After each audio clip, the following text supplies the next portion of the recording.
नमस्कार साथियों। आज के सेशन में हम लोग स्टैटिकल प्रोसेस कंट्रोल एसपीसी के बारे में बात करने वाले हैं। देखिए इसका फॉर्मेट है, इसमें क्या है कंपनी का लोगो और कंपनी का नाम लिख लेते हैं, स्टैटिकल प्रोसेस कंट्रोल यहाँ पे लिख देते हैं और फॉर्मेट नंबर क्या है, क्या रिवीजन नंबर, क्या रिवीजन डेट है, किस डेट से ये इफेक्टिव है फॉर्मेट वो लिख देते हैं यहाँ पे।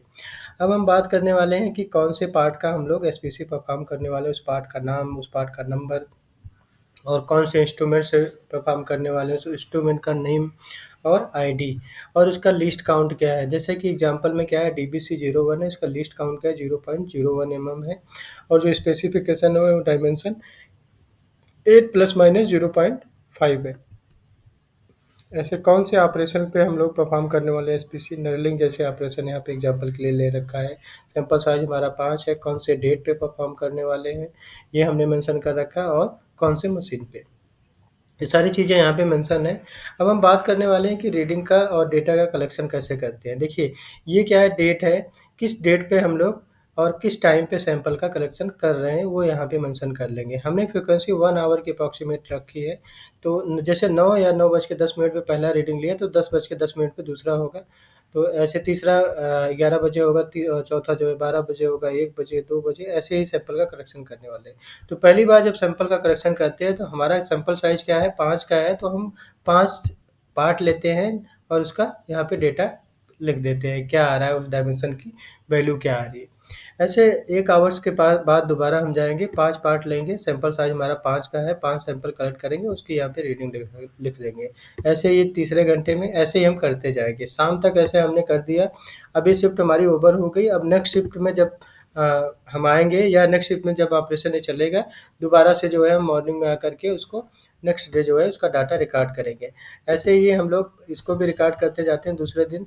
तो हम देखते हैं 6 बजे तक हमने 20 जो है सबग्रुप साइज़ या हमने क्या है 100 रीडिंग्स ले रखी है। अब दोबारा तीसरे दिन आते हैं, ऐसे ही शुरू करते हैं हमारा जब तक 25 मिनिमम जो सबग्रुप साइज़ है वो ना हो जाए। मतलब 125 रीडिंग का डाटा हम लोग मिनिमम सेलेक्ट करेंगे, लेंगे इस एसपीसी को परफॉर्म करने के लिए।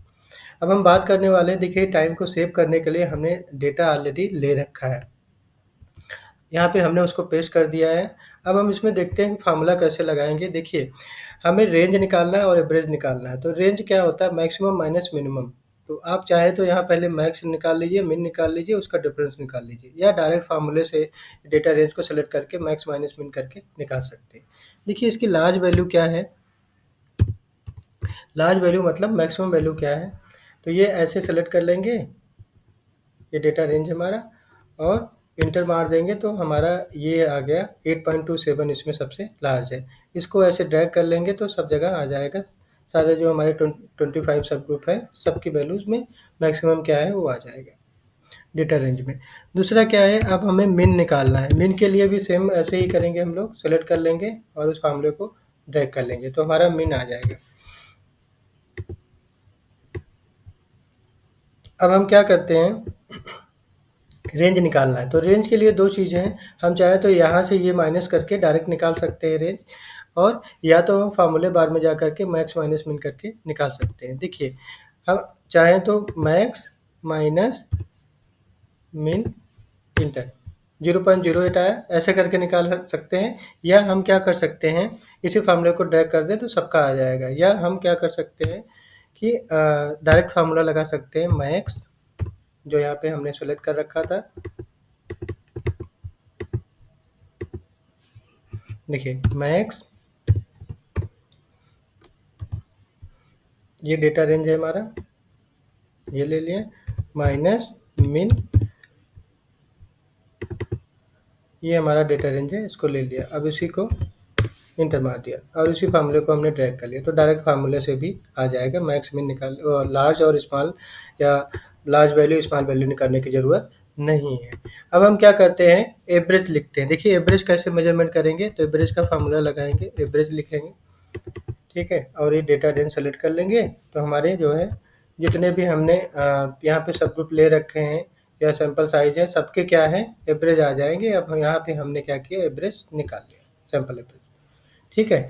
और उसका दोबारा अगर एवरेज निकाल देंगे तो वो क्या हो जाएगा, इसी एवरेज को दोबारा से एवरेज निकाल दो, जो एवरेज निकाल रखे हैं सारे 25 का, तो हमारा क्या होगा एक्स डबल बार, और ये जो रेंज निकला है इसका एवरेज निकाल देंगे तो हमारा क्या आ जाएगा, R bar means R bar X double bar. तो आर बार को जब आर चार्ट बनाएंगे तो ये इसका क्या होगा, सेंट्रल लाइन होगा। एक्स डबल बार जो है वो क्या होता है, एक्स बार का सेंट्रल लाइन होता है।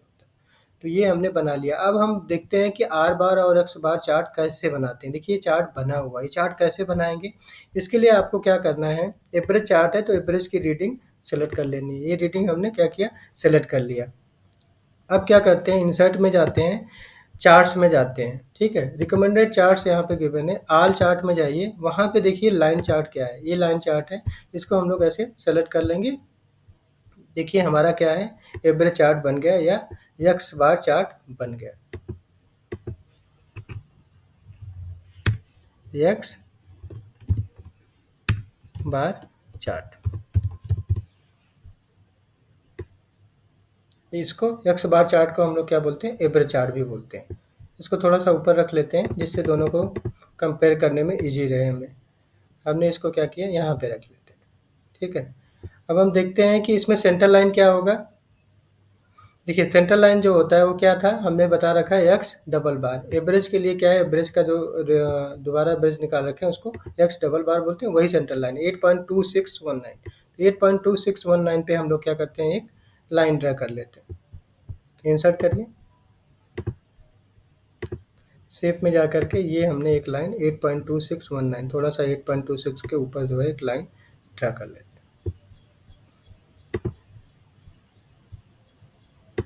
ये हमारा क्या है, आ गया सेंटर लाइन। इसको थोड़ा सीधा कर लेते हैं, ठीक है। ऐसे ही हम लोग क्या करेंगे, अपर कंट्रोल और लोअर कंट्रोल लिमिट निकालेंगे। देखिए अपर कंट्रोल लिमिट का जो फार्मूला होता है आर चार्ट में वो क्या होता है, एक्स बार चार्ट में क्या होता है, UCL X, X double bar plus A two R bar. X double bar की वैल्यू हमने पता है, ए टू की वैल्यू, ये कांस्टेंट का टेबल है, इसको नेट से भी डाउनलोड कर सकते हैं हम लोग, वहाँ से जा करके देख लेंगे। 5 सैंपल साइज में क्या है ए टू की वैल्यू 0.577। आर बार हमने निकाल लिया, रेंज का एवरेज ये ऑलरेडी निकाल रखा है, यहाँ से वैल्यू रख लेंगे तो डायरेक्ट फार्मूले से हम लोग निकाल लेंगे यूसीएल एक्स। और एलसीएल के लिए क्या होगा, सेम फार्मूला होगा, इसमें माइनस हो जाएगा, X double bar minus A two R bar. देखिए हम यहाँ पे डायरेक्ट कर लेते हैं, एक्स डबल बार की वैल्यू हमें पता है 8.2619, 8.2619 प्लस ए टू की वैल्यू 0.577 इंटू आर बार की वैल्यू 0.10980। इंटर कर दीजिए, ये आपका आ गया यूसीएल एक्स। ऐसे ही एलसीएल आएगा, बीच में माइनस हो जाएगा तो हम डायरेक्ट फार्मूला यहाँ पेस्ट करके माइनस कर दे रहे हैं। आप लोग इसको डायरेक्टली भी कंट्रोल कर सकते हैं, फार्मूला लिख करके भी कर सकते हैं, X double bar minus A two R bar. तो ये आ गया दोनों, हमने दोनों को ब्लू हाईलाइट कर रखा है। देखिए अब हम क्या करते हैं, हमारा ये जो है चार्ट आ गया, सेंट्रल लिमिट हमें पता है एक्स डबल बार, ठीक है, जो कि हमने निकाल रखा है। यहाँ पे उसकी वैल्यू भी लिख सकते हैं, उसकी वैल्यू कितनी आ रही है, ये डायरेक्ट यहाँ पे आया है, हम वहाँ से ड्रैग कर लेते हैं, सेम लिख देते हैं, ये आ गया 8.2619। ऐसे ही अब हम बात करने वाले हैं, पहले तो हम इसका जो कंट्रोल लिमिट्स है यूसीएल एक्स और एलसीएल एक्स उसको ड्रा कर लेते हैं। देखिए 8.32 और 8.19 दोनों पे हम क्या करेंगे, लाइन ड्रा कर देंगे तो हमारा क्या है, ये लिमिट्स यहाँ पे बन जाएगा। इंसर्ट करते हैं, एक शेप वहाँ पे भी इंसर्ट कर देते हैं, या डायरेक्टली जो हमने शेप लिया है उसी को हम कॉपी पेस्ट कर देते हैं। इसको हम 8.32 पे ले जा करके यहाँ रख देते हैं। ये इसका थोड़ा सा शेप का जो कलर है वो चेंज कर देते हैं जिससे उससे मैच हो जाए, ये हमने कर दिया। इसको डैश डैश भी कर सकते हैं, डैशेस में जा करके, ठीक है। और ऐसे ही लोअर कंट्रोल लिमिट 8.19 में यहाँ पे जा करके 8.19, ठीक है, उसका कलर थोड़ा सा अलग कर देते हैं, ये हमने बना दिया। तो ये हमारा एवरेज चार्ट बन गया, ठीक है। ये देखिए दोनों चार्ट क्या है, सेम है। अब हम क्या करते हैं, रेंज चार्ट ऐसे ही बना लेते हैं। देखिए रेंज चार्ट के लिए हम क्या करेंगे, रेंज की जो वैल्यूज़ है वो हम उसको सेलेक्ट कर लेते हैं। ये हमने सेलेक्ट कर लिया और उसको इंसर्ट में जाते हैं, रिकमेंडेड चार्ट्स में जाते हैं। यहाँ पे आल चार्ट में जो है लाइन चार्ट में जाना है, हमें लाइन ग्राफ बनाना है, ठीक है। तो लाइन ग्राफ हमने यहाँ पे बना लिया। ये हमारा क्या है, रेंज चार्ट है। देखिए रेंज की वैल्यू हमने ली है, इसलिए क्या है हमारा रेंज चार्ट है। थोड़ा इसको ड्रैग करके देखते हैं इसके सिमिलर है कि नहीं, जो हमारा ऑलरेडी ग्राफ में क्या है, चार्ट में बना हुआ है, एसपीसी के फॉर्मेट में बना हुआ है, उससे हम लोग कंपेरिजन करते हैं। ये देखिए सिमिलर ही है। अब इसमें क्या लिखते हैं हम लोग, आर चार्ट लिखते हैं, आर चार्ट। अब क्या करते हैं, इसमें सेंट्रल लाइन क्या होगा चार्ट का, जो हमारा सेंट्रल लाइन होता है वो क्या होता है, आर बार।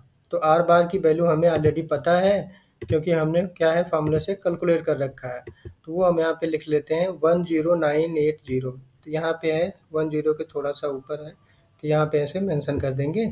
अब क्या करते हैं, इस लाइन को हम लोग थोड़ा हाईलाइट कर लेते हैं। ये हमारा हो गया, इसका थोड़ा वेट बढ़ा देते हैं, ठीक है। ये हमारा क्या हुआ, सेंट्रल लाइन बन गया। तो सेंट्रल लाइन अगर सेम दिखाना है उसको सिमिलर दिखने के लिए तो ऐसे बना सकते हैं। अब हमें अपर कंट्रोल लोअर कंट्रोल बनाना है लिमिट। देखिए आर बार चार्ट में हम लोग जाते हैं और अपर कंट्रोल लिमिट का फार्मूला देखते हैं, D4 are bar. Lower control का क्या है, D3 आर बार। तो आर बार की वैल्यू हमें पता है, D3 और D4 की वैल्यू क्या है, कांस्टेंट टेबल से यहाँ से देख लेंगे, ठीक है। D4 की वैल्यू क्या है, 2.114। ऐसे D3 की वैल्यू नेट से डाउनलोड कर लेंगे, वहाँ पे सारे कांस्टेंट का दिया हुआ है, ठीक है।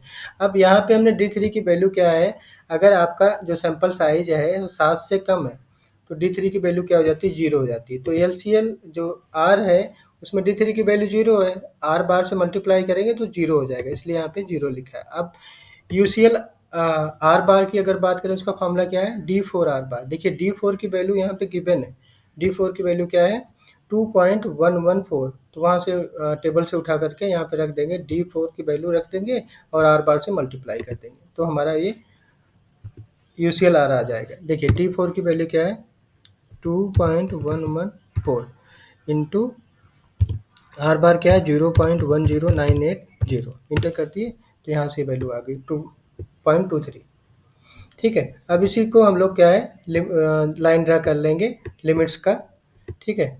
लोअर का देखिए 0 है तो हम लोअर का 0 लाइन ड्रा कर लेते हैं। ये हम इसको 0 पे रख देते हैं, ठीक है। इसका थोड़ा सा कलर चेंज कर देते हैं शेप का। ये देखिए हमने इसका कलर जो है चेंज कर दिया। अब क्या करते हैं, अपर का लिख लेते हैं 0.23 पे, यहाँ पे कहीं आए, ठीक है। तो ये हमने क्या किया, यहाँ पे ड्रा कर दिया। इसका कलर थोड़ा सा अलग कर देते हैं, ठीक है। आप चाहें तो इसको डैश डैश भी बना सकते हैं, यहाँ पे डैशेज में जाकर के क्लिक कर दीजिए, ये डैश बन जाएगा। ऐसे इसको भी कर सकते हैं, डैशेज में जाकर के क्लिक कर देंगे तो आपका ये चार्ट बन जाएगा, ठीक है। ये हमारा क्या है, रेंज चार्ट है। अब हम क्या करते हैं, हिस्टोग्राम कैसे बनाते हैं वो देख लेते हैं, फिर हम सीपी और सीपीके की स्टडी देख लेंगे। देखिए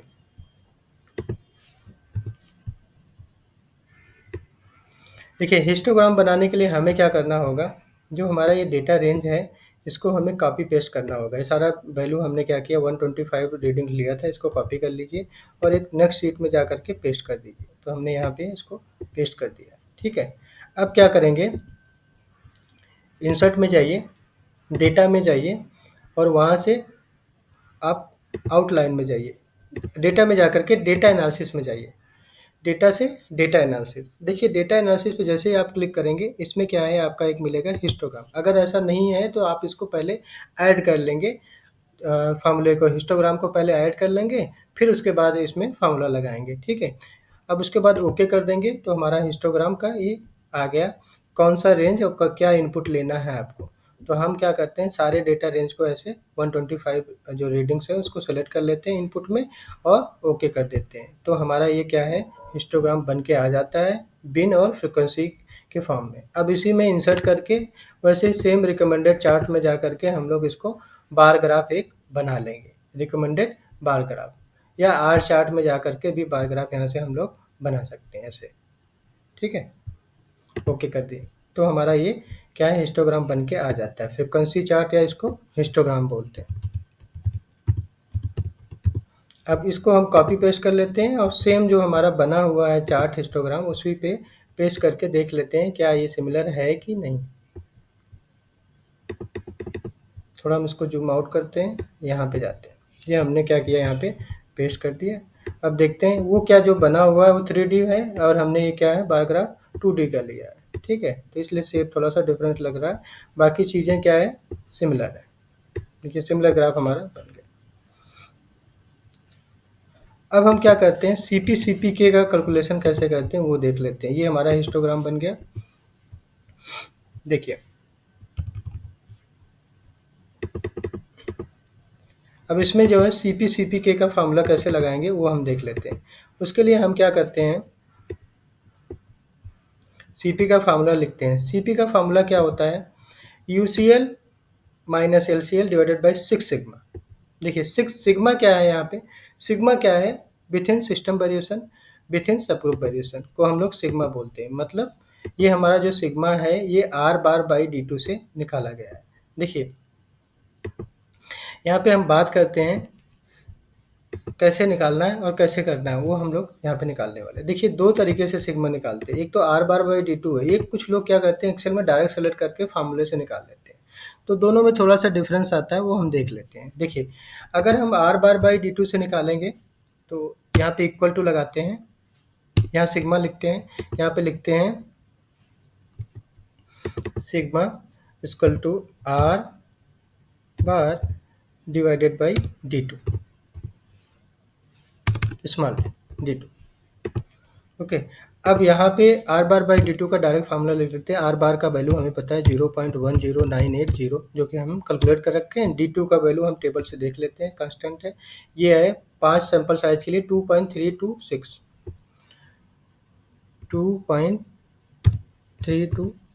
यहाँ पे रखिए। तो हमारा ये क्या है सिग्मा आ गया, ठीक है, यहाँ पे सिग्मा आ गया। अब हम बात करते हैं सिग्मा आ गया हमारा, तो ये जो है ये सिग्मा इस एक्सेल शीट से कैसे निकालेंगे। देखिए ये सिग्मा आ गया हमारा, अब हम एक्सेल शीट से निकालते हैं। तो जो हमारा एक्चुअल है इसको हमने ग्रीन से कर दिया यहाँ पे हाईलाइट, ठीक है। ये इसका था R बार का था, R बार का हम यहाँ पे लिख देते हैं R चार्ट का, ठीक है। सेंटर लाइन क्या होती है इसकी, पहले वो जो हमने बना रखा था उसको हम लोग क्या बोलते हैं R बार, ठीक है, हमारा सेंटर लाइन होता है। तो ये हमारा जो पहले था इसको हम क्लियर कर लेते हैं, तो जिससे हमें कभी फार्मूला रिवाइज करना हो तो दिक्कत ना हो। अब हम क्या कर रहे हैं CP में आ गए थे। CP में हमने बता दिया सिग्मा कैसे निकालते हैं, R बार बाई D2 हो गया। अब फार्मूले से कैसे निकालेंगे, देखिए इक्वल टू स्टैंडर्ड डेविएशन। देखिए स्टैंडर्ड डेविएशन एक P है, P मतलब ओवरऑल, वो हमें नहीं लेना, वो PP के में हम लोग सिग्मा का यूज़ करेंगे। इसमें क्या करते हैं स्टैंडर्ड डेविएशन S लेते हैं, जो कि क्या है एस्टिमेटेड स्टैंडर्ड डेविएशन है, ठीक है, वो सैंपल्स पे है। तो इसको S को हम लोग क्या करते हैं ऐसे सेलेक्ट करते हैं। देखिए इस फार्मूले को ले लिया हमने। इस फार्मूले को लेने के बाद हम क्या करेंगे, जो हमारा इंटायर रेंज है वो हम लोग सेलेक्ट करने वाले हैं। देखिए रेंज कहाँ पे है, हम जाते हैं यहाँ पे, ये डेटा रेंज जो है 125 का, ये सारा हम लोग क्या करते हैं उसमें सेलेक्ट करते हैं। एक मिनट, दोबारा से हम लोग फार्मूला लिखते हैं यहाँ पे, ये है देखिए स्टैंडर्ड डेविएशन S ऐसे सेलेक्ट किया हमने। अब हम क्या करते हैं फार्मूला रेंज पे जाते हैं, वहाँ पे हम जा कर के पूरा डेटा रेंज यहाँ से लेना है हमें। यहाँ ये डेटा रेंज हमने लिया, देखिए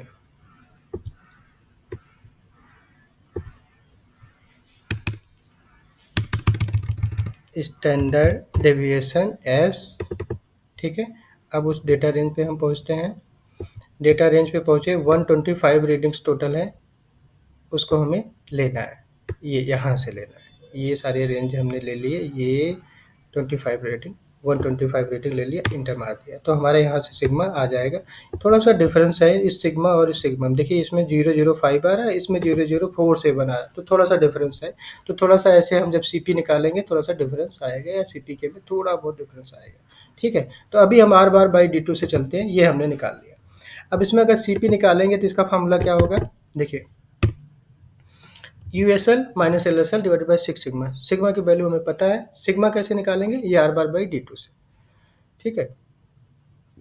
USL 8.550 minus LSL 7.50 divided by bracket में 6 इंटू सिग्मा। सिग्मा की वैल्यू हमें यहाँ से पता है 0.0 R bar by D two से जो आया हुआ है 472। ठीक है, लिख लीजिए। ये हमारा आ गया 3.53 CP आ गया। ठीक है, अगर हम फार्मूले से यही निकालते हैं तो क्या होता है USL माइनस LSL, जो हम एक्सेल शीट से निकालें, डिवाइडेड बाई ब्रैकेट में 6 इंटू सिग्मा, ये सिग्मा। तो इसकी वैल्यू थोड़ा सा डिफरेंस आती है। ठीक है, 3.24 आ रहा है, इसमें 3.53 आ रहा है, तो इसमें थोड़ा सा डिफरेंस आ रहा है। ठीक है, तो इससे हम लोग निकालेंगे R bar by D two से, तो हमारा एग्जैक्ट जो है मैच करेगा। अब यहाँ पे हमने सिग्मा निकाल लिया और हमने क्या किया, CP निकाल लिया। अब हम बात करेंगे CP के। देखिए CP के क्या होता है, मिनिमम ऑफ CPU और CPL। CPL जो प्रोसेस कैपेबिलिटी इंडेक्स है, CP क्या होता है, प्रोसेस कैपेबिलिटी। ठीक है, ये प्रोसेस कैपेबिलिटी इंडेक्स है। ठीक है, कि मतलब इंडेक्स बोलते हैं या सेंट्रलाइजिंग फैक्टर बोलते हैं या सेंट्रल टेंडेंसी बोलते हैं। तो इसको सेंटर वैल्यू इसमें बहुत इंपॉर्टेंट है। तो इसके लिए क्या है, इसीलिए जो CP है वो क्या है, बाईलेटरल के लिए अभी तो हम फार्मूला लगा रहे हैं। तो बाईलेटरल में जो है हम लोग CP निकालते हैं, बट CP जो है यूनिलेटर में नहीं निकलता है, क्योंकि USL माइनस LSL उसमें एक जीरो हो जाता है, इसलिए CP कैलकुलेट नहीं होता। बट CP के हो सकता है, क्योंकि ये सेंट्रल टेंडेंसी है। ठीक है, सेंट्रलाइजिंग फैक्टर है, तो सेंटर की तरफ ही जाता है, मीन वैल्यू की तरफ जाता है, मीन टॉलरेंस की तरफ जाता है। ठीक है, तो ये के से जो है CP के कैलकुलेट हो जाएगा, बट CP नहीं होगा, कोई एक इसमें क्या है जीरो हो जाता है, इसलिए नहीं होता। अब हम बात करते हैं, देखिए CP के कैसे निकालें, तो मिनिमम ऑफ CPU और CPL। देखिए पहले CPU निकालो। CPU का फार्मूला क्या है, देखिए CPU का फार्मूला क्या है, यहाँ से देखते हैं, USL minus X double bar divided by 3 standard deviation. तो डायरेक्ट यहाँ पे लिखते हैं हम लोग, USL की वैल्यू हमें पता है equal to 8.5 minus X double bar की वैल्यू 8.2719, जो हमने पहले निकाल रखा है 8.2719 divided by 3 standard deviation, 3 sigma. Sigma वही है R bar by D two से, 3 into R bar by D two, direct value यहाँ सिग्मा की रख देते हैं। ये हमारा आ गया 1.161। 8 एक्स डबल बार की वैल्यू देखनी पड़ेगी हमें, क्या है, यहाँ पे आ जाते हैं, क्या है 8.2619, यहाँ पे हमने क्या लिखा है 8.2619, ओके, तो 1.68 आ गया। तो ये CPU आ गया। इसको भी हम लोग क्या करते हैं, हाईलाइट कर लेते हैं थोड़ा सा ग्रीन। या अब ऐसे ही हम लोग क्या करेंगे, CPL निकालेंगे। देखिए CPL का फॉर्मूला क्या है, x double bar minus LSL into 3 standard. इसमें क्या है, USL माइनस एक्स डबल बार है डिवाइडेड बाई 3 स्टैंडर्ड डिविएशन। इसमें क्या है, x double bar minus LSL है। ठीक है, तो अब एक्स डबल बार की वैल्यू हमें पता है क्या है, 8.2619 minus LSL 7.50, lower specification limit, divided by bracket में 3 into 3 standard deviation R by sigma 3 sigma. ठीक है, ये आ गया आपका।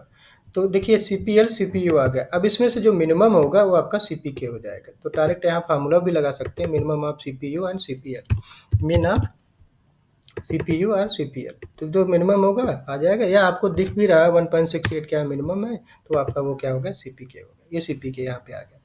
तो हम इसमें जा करके टेबल में देख सकते हैं CPK की वैल्यू क्या है, या 1.68, CP क्या है 3.53 और स्टैंडर्ड डिविएशन क्या है 0.547। सारी चीज़ें मैच हो रही हैं हमारी। ठीक है, सेम आ रहे हैं ये।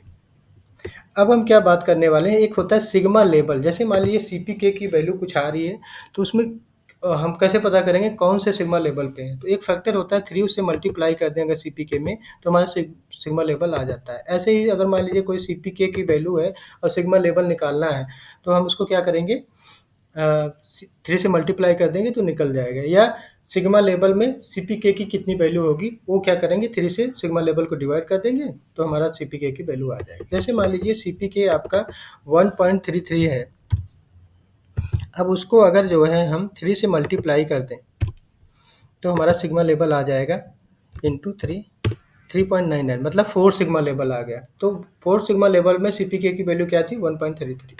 ऐसे ही मान लीजिए 1.68 आ रहा है आपका CPK, तो उसको अगर 3 से मल्टीप्लाई कर दें तो हमारा सिग्मा लेवल आ जाएगा 5 सिग्मा लेवल में। तो 5 सिग्मा लेवल 4 टू 5 सिग्मा में हमारी वैल्यूज़ क्या है 1.33 से 1.68। ऐसे मान लीजिए अगर CPK की वैल्यू 2 आ रही है, इसको 3 से मल्टीप्लाई करते हैं, हमारा सिग्मा लेवल कितना आएगा 6 सिग्मा लेवल में CPK की वैल्यू क्या होगी 2 होगी। ठीक है, ऐसे मान लीजिए किसी का सिग्मा CPK की वैल्यू कुछ आ रही है, उसको सिग्मा लेवल हमें निकालना है। जैसे मान लीजिए CPK की वैल्यू आ रही है किसी की 2.78, ठीक है। अब उसको हम 3 से अगर डिवाइड कर दें, CPK की वैल्यू आ रही है तो उसको 3 से मल्टीप्लाई करना पड़ेगा। मान लो किसी का सिग्मा लेवल है 8 सिग्मा लेवल में, CPK की वैल्यू क्या होगी, तो 3 से डिवाइड कर दो तो ये आपका आ जाएगा 2.6 से अगर CPK आ रहा है तो किस में है 8 सिग्मा लेवल में। 8 सिग्मा लेवल में CPK की वैल्यू क्या हो जाएगी 2.66। ठीक है, ऐसे कैलकुलेट कर लेंगे। आज के लिए इतना ही साथियों, थैंक यू वेरी मच।